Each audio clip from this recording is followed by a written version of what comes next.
Hey guys, Zach here, and welcome back to another action figure review, and today we'll be taking a look at the Gashapon 2016 Bio Goji.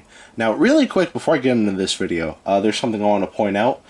If you hear any rumbling or trucks going by or anything like that, expect that because there's nothing I can really do about that. Because right now, as I'm recording this, there's actually a really bad snowstorm.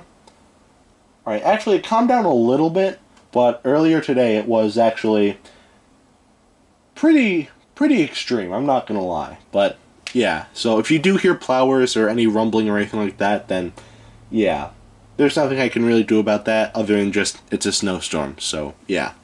Anyway, with all that out of the way, let's take a closer look at this. So, this version of Godzilla comes from the 1989 film Godzilla vs. Biollante, which I remember liking it. I still have yet to watch it again for the first time in a while, but yeah, I remember liking it. I guess the one thing I didn't like about it was parts of the plot, which I'm not going to go into detail because it does kind of go into spoiler territory, but yeah.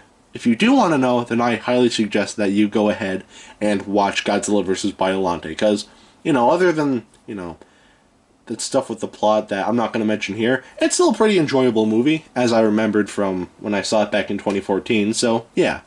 Definitely give that movie a watch if you haven't, so yeah. Anyway, let's take a look at the figure, starting off with the paint. And the paint on this figure, well, to be honest, the paint on this figure is simple, but I think that's all it needs to be. This is just a very simple figure that's, simple. So, yeah. I didn't expect too much when I ordered this set, but there is one figure that we'll talk about next time that is definitely my least favorite out of the bunch, but well, I'm just going to stop. Let's just take a closer look. So, most of the body is a black color, which is accurate to pretty much almost all of the Godzilla movies. The toe claws are painted a brownish, whitish color, which looks nice, as well as the claws right here. The teeth are painted the same color as the claws, and the eyes are painted brown. However, you probably can't see that because it's very hard to see because of all this black.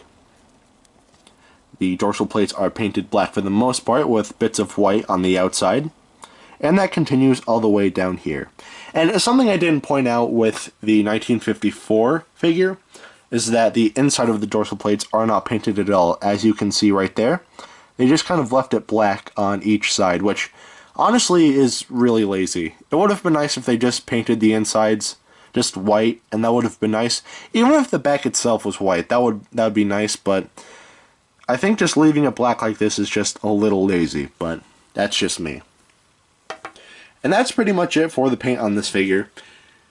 I will admit the dorsal plates are a bit lazy, but the rest of the paint on this figure is simple. It's nothing crazy, and it's nothing terrible. It's just simple, and that's all these figures are supposed to be. So, yeah. Anyway, the paint itself, I'd say gets a pass and a half. It's not great, so yeah. It's not terrible either, so yeah. Anyway, now we'll take a look at the articulation, and just like with the 1954 figure, this figure can come apart. So you just take off that piece, and then you separate the legs. And there you go. If you do get this in the ball that it comes in, then you will get it disassembled. And in order to assemble it, it's very simple. You take your right leg, or my right leg, you just plug that in right there. And then you take the left leg, or again, my left leg, and just plug that in there. And he can actually stand without his tail, which I think is really funny looking. Not just because it looks stupid, but it also really reminds me of Gabra. And in case you don't know, Gabra comes from the 1969 film Godzilla's Revenge, which I'm not going to go into detail, but in my opinion, it's a bad movie. It's a really bad movie, but it's one of those movies where it's so bad it's funny, but that's just me. I know a lot of people do indeed hate that movie, but it's enjoyable, but for all the wrong reasons. And all you gotta do for the tail is just plug that in right there, plug this in, like that, and there you go. And that's pretty much it for the articulation. Other than that, You don't get really, you don't get a lot of head movements or arm movements, just the ability to take this figure apart, and that's fine. That's very simple. So yeah, again, that's what this figure needs to be. So the articulation, I'd say gets a pass and a half. Now we'll take a look at the sculpt, and the sculpt on this figure, again, is pretty good. I think this figure does a great job replicating how he looks in Godzilla vs. Biollante, and in case I haven't said this before, this is one of my favorite Godzilla designs. It's not my absolute favorite. I'm actually still divided on that. Actually, no, I take that back. I either really like the GMK design or the 2002 design, but yeah, this is still a really great design. I don't know if you can hear that rumbling, but yeah, there's the snowplows and all that, so again, I apologize for that. But yeah, it looks very accurate to how he looks in Godzilla vs. Biollante, and as I just said, it does a really good job of capturing that design very well. There are some minor creases in the body right here to give off that feeling that this is indeed a guy in a rubber suit. And I think they did a pretty good job of trying to replicate that. And yeah, that's pretty much it for the sculpt. Nothing else really to point out. So yeah, the sculpt on this figure, I'd say, is really good. So it gets a pass. Now take a look at the detailing, and the detailing is, it's better than the 54's detailing, but it's still kind of, So taking a look at the head, we have some scaling, if my camera can focus. There we go. We have some scaling, which looks alright. The ears are non-existent. No, they are. They're just right here, and they look alright. Going down, we have more scales that honestly don't look like scales. They just more like cuts into the figure.